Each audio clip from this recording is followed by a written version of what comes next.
اللهم صل على سيدنا ومولانا محمد وعلى آلہ وصحبہ وبارک وسلم۔ ایک بزرگ، ایک عالم یا صوفی فقیر، عالم تھے، زاہد تھے، سن کر دھوم حضرت خواجہ نظام الدین اولیاء رحمۃ اللہ تعالی علیہ کے ولایت کی، دہلی گئے ان سے بیعت کرنے کے لیے۔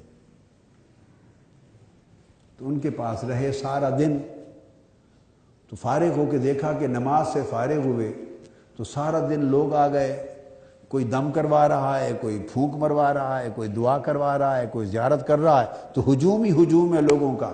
پھر اس کے بعد دوسرے کچھ اور دنیا کے لوگ اپنے مسائل لے کے آ گئے کسی کو، پھر اس کے بعد واز کی مجلس ہو گئی، پھر کسی وقت سما کی مجلس ہو گئی، تو سارا دن صبح سے شام تک نمازیں ہوئیں، کھانا ہوا، اور مخلوق ہی مخلوق رہی، انہی کے کاموں میں رہے سارا دن۔ اسی میں شام اور رات ہو گئی۔ جب شام ہوئی تو وہ جو عالم آپ کی ارادت بیعت کرنے کی نیت سے آئے تھے، انہوں نے آپ سے اجازت مانگی، رخصت کی اور جانے لگے۔ آپ نے فرمایا کیوں آئے تھے اور کیوں جا رہے ہو؟ عرض کیا آیا تھا آپ کی ولایت اور کرامت کی دھوم سن کر، چرچا سن کر، تو بس اب واپس جا رہا ہوں۔ تو فرمایا بیعت تو نہیں کی تم نے؟ اب اہل حال کو، اہل مقام کو، اہل اللہ کو مریدوں وغیرہ کا ان کا تو بزنس ہی نہیں ہوتا، یہ مرید پیری مریدی۔ جو پیری مریدی کا بزنس کریں، سمجھیں نہ وہ اہل مقام ہیں، نہ اہل حال ہیں، نہ اہل کیفیت ہے، وہ اہل تجارت ہے۔ یہ چوتھی قسم ہے، جو پیری مریدی کا بزنس کرتے ہیں، بزنس پیری مریدی کو بزنس کرتے ہیں۔ اہل مقام تو کیا ہونا، نہ اہل حال نہ اہل کیفیت، تو چلو ہر کوئی ہوتا ہے، ہر مسلمان ہی ہوتا ہے، اہل تجارت ہے۔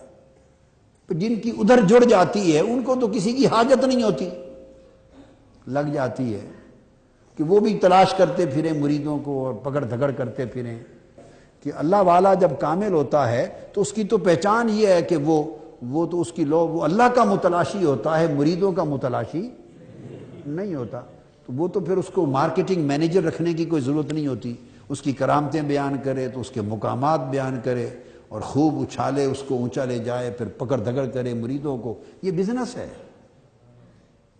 حضور داتا گنج بخش سیدنا علی حجویری قدس سر العزیز فرماتے ہیں کہ میں اپنے شیخ کے ساتھ آذربائیجان کی طرف وسطی ایشیا کی ریاستوں میں سفر پہ تھا۔ ایک قصبے سے گزرے، ہم نے ایک فقیر کو دیکھا، وہ مانگ رہا تھا۔ ایک فقیر کو دیکھا، وہ مانگ رہا تھا۔ تو میں نے پوچھا یہ خرقہ پوش ہے، جبہ صوفیاء کا جبہ خرقہ پوش ہے، یعنی لباس بتاتا ہے کہ صوفی ہے، اہل تصوف ہے، مگر لوگوں سے مانگ رہا ہے۔ کسی نے اس کو دے دیا کہ جھولی پھیلا کے مانگ رہا ہے۔ تو یہ اتنے ذلیل کیوں ہو گیا کہ اہل دنیا سے مانگ رہے ہیں، اہل دنیا کے سائل ہو گئے؟ یہ حضور داتا صاحب نے فرمایا کشف المحجوب میں، فرماتے ہیں تو میرے شیخ نے مجھے کہا بیٹے یہ مال کے پیچھے اس لیے ہے کہ اس کا پیر مریدوں کے پیچھے ہے۔ جو شیخ مریدوں کا طالب ہو جائے، اس کے مرید جب خلیفے اور خود پیر بنتے ہیں وہ مال کے طالب ہو جاتے ہیں۔ کہ مریدوں کا طالب ہونا مال و دولت کے طالب ہونے سے بھی زیادہ بدتر ہے۔ مال و دولت کے طالب ہوئے تو کھلا نظر آ گیا نا کہ طالبان دنیا ہیں، مال و زر کے طالب ہیں۔ تو جو مریدوں کا طالب ہے تو وہ تو ظاہر یہ کرتا ہے کہ میں تمہیں جنت پہنچانے کے لیے تمہیں لے رہا ہوں تمہارے پیچھے، وہ تو آخرت کی بات کرتا ہے، تو دھوکہ دے ہے۔ تو مقصد بات کا یہ ہے کہ جب کوئی جتنا بلند ہوتا ہے وہ اتنا خلق سے بے نیاز ہوتا ہے، پھر وہ خلق کی خدمت کرتا ہے۔ انہوں نے کہا کہ آیا اس لیے تھا خواجہ نظام الدین اولیاء رحمۃ اللہ علیہ سے کہ آپ سے بیعت کروں گا، تو فرمایا پھر بیعت تو نہیں کی، واپس جا رہے ہو؟ اس نے کہا سارا دن میں نے دیکھا، صبح سے رات تک آپ تو مخلوق کے ساتھ ہی رہے، آپ تو مخلوق کے ساتھ ہی رہے، تو خالق کے ساتھ کس وقت ہوتے ہیں آپ؟ کوئی وقت فرصت کا آپ کا نہیں دیکھا کہ جس میں جانوں کہ اس وقت آپ خالق کے ساتھ ہیں. آپ تو صبح سے رات تک بیٹھا رہا، مخلوق کے ہجوم میں ہی رہے. تو خالق کے ساتھ ہونے کا تو وقت ہی نہیں نکالا. تو میں واپس چلا. آپ ہنس پڑے، مسکرا پڑے. یہ ایک باریک لطیف نکتہ تھا، آپ سمجھ گئے، اس کی سمجھ میں نہیں ہے. آپ نے فرمایا اچھا ایک رات رک جا، ہمارا دن دیکھا ہے رات بھی دیکھ لے. دن دیکھا ہے رات بھی دیکھ لے. وہ رات کے لیے رک گئے. آپ نے فرمایا اپنے خدام کو کہ اس کا بستر میرے کمرے میں اندر ہی بچھا دیں. اندر بچھا دیا. نماز عشاء سے لوگوں سے وظائف اوراد سے فارغ ہوئے تو حضرت خواجہ نظام الدین اولیاء رحمۃ اللہ علیہ آ کے لیٹ گئے اور وہ مصلی پر بیٹھ گیا. ساری رات تلاوت کرتے رہے. وہ پھر پچھلی رات تو یہ نفل پڑھتے رہے. آپ تہجد کے وقت اٹھے، فجر سے پہلے اٹھ کے تہجد پڑھی، وظائف کیے، پھر نماز فجر پڑھی. وہ ساری رات جاگتا رہا. آپ نے اس کو فرمایا اب تھوڑی دیر سو جا. وہ مزید متذبذب ہو گیا. جو تھوڑی سی کسر بچ گئی تھی عقیدت کی وہ بھی. اب یہ بتا رہا ہوں کہ تصورات لوگوں کے غیر حقیقی من گھڑت مصنوعی تصورات ہیں. تصوف، معرفت، روحانیت یہ علم صحیح کے بغیر نہیں آتی. اور ہم نے علم صحیح حاصل نہیں کیا، اس کی جگہ ڈھکوسلے ہوتے ہیں ہمارے اپنے ذہن کے مفروضے اور تصورات. تو وہ اور متذبذب ہو گیا. اس نے کہا جی رات دن سارا مخلوق کے ساتھ گزارا، رات سونے میں گزار دی. یہ اب عشاء پڑھی اور تہجد کے لیے اٹھے، فجر پڑھی. ایسے تہجد کے لیے اٹھنا، فجر پڑھنا، ایسے تو بڑے صالحین نیک لوگ کرتے رہتے ہیں. یہ خواجہ نظام الدین اولیاء، اس کا خیال تھا کہ یہ تو ساری زندگی سوتے ہی نہیں ہوں گے. تو آپ نے فرمایا اب تھوڑی دیر آپ سو جائیں، آرام کر لیں، پھر چلے جانا. اب وہ سو گئے نماز فجر کے بعد. جب اس وقت سوئے تو انہوں نے خواب دیکھا کہ اس کے سر پر، اپنے سر پر ایک دیے کا چراغ جل رہا ہے، جیسے دیا تیل کا، مٹی کا دیا ہوتا تھا، اس کا چراغ جل رہا ہے اور تیل تھوڑا ہے اور مدھم سی لو ہے مگر جل رہا ہے. خواجہ نظام الدین اولیاء کی طرف دیکھا تو سورج کی طرح نور کا ایک اتنا بڑا ستون ہے، ان کے سر سے نکل کے عرش معلیٰ تک ملا ہوا ہے.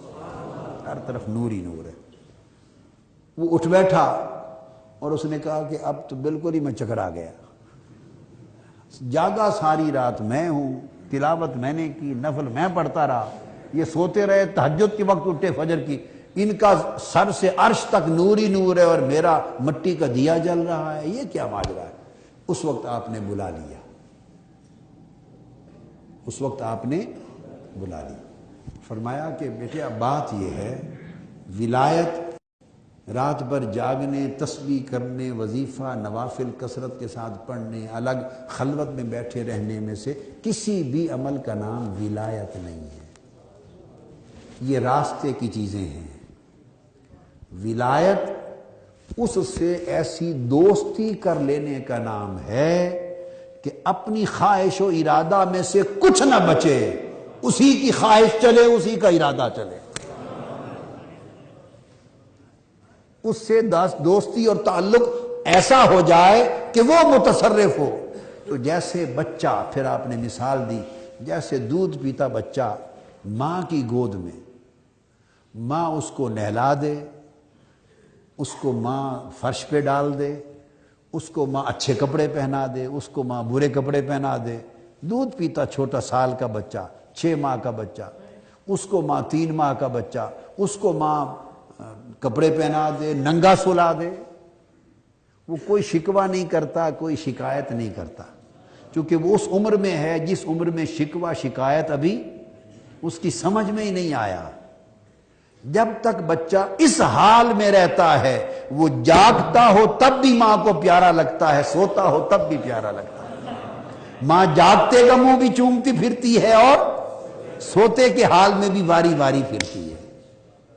اس لیے کہ اور جب وہی بچہ بڑا ہو جاتا ہے اور اس کی اپنی خواہش اور ارادہ کار فرما ہو جاتا ہے تو اس کی ہر بات پہ، نیک بات پہ شاباش ملتی ہے، برائی پہ ڈنڈے بھی لگتے ہیں، اس کو مار بھی پڑتی ہے، کیونکہ اب وہ اپنے ارادے سے چلتا پھرتا جیتا ہے.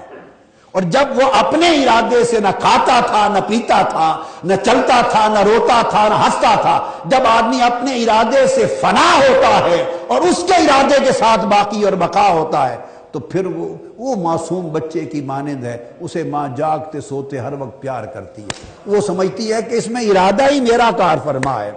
اب جب کوئی صاحب مقام ہو جاتا ہے تو وہ اگر صبح سے رات تک مخلوق خدا کی بھلائی کے لیے بیٹھا ہے تو وہ ارادہ حق سے بیٹھا ہے کہ حق یہ چاہتا ہے کہ اس کے ذریعے میری ہدایت دنیا میں پہنچے، تو وہ لوگوں سے ملے تو تب بھی مولا کا کام ہے، تنہا بیٹھے تب بھی رب کا کام ہے، وہ جاگے تب بھی رب کے کام میں ہے، وہ لیٹے تب بھی رب کے کام میں ہے، اس کی ساری زندگی خود سپردگی کا مرکز بن جاتی ہے۔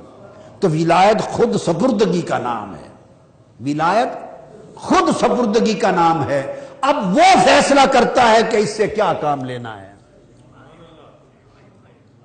وہ نہیں فیصلہ کرتا کہ میں نے یہ کرنا ہے، اجرا تو اسی سے ہوتا ہے، دماغ ہاتھ پاؤں تو اسی کے چلتے ہیں، مگر فیصلہ وہ کرتا ہے کہ اس نے کیا کرنا ہے، تو جو چاہتا ہے کراتا ہے۔ تو ولایت یہ ہے کہ جب چاہے جگا دے، جب چاہے سلا دے، جب چاہے ہنسا دے، جب چاہے رلا دے، جب چاہے کھلا دے، جب چاہے فاقہ دے، جب چاہے خلق میں رکھے، جب چاہے اپنے پاس بٹھا لے۔ وہ ہر حال میں اس کی مجلس میں رہتا ہے، ہر حال میں اس کی خلوت میں رہتا ہے، ہر حال میں اس کے تعلق میں رہتا ہے۔ جب دوستی اور تعلق یہ نوعیت اختیار کر جائے اسے ولایت اور مقام کہتے ہیں۔ تو ان پیمانوں پہ نہیں ناپتے پھر۔ الصلاة والسلام عليك يا سيدي يا رسول الله وعلى آلك وأصحابك وأهل بيتك يا سيدي يا حبيب الله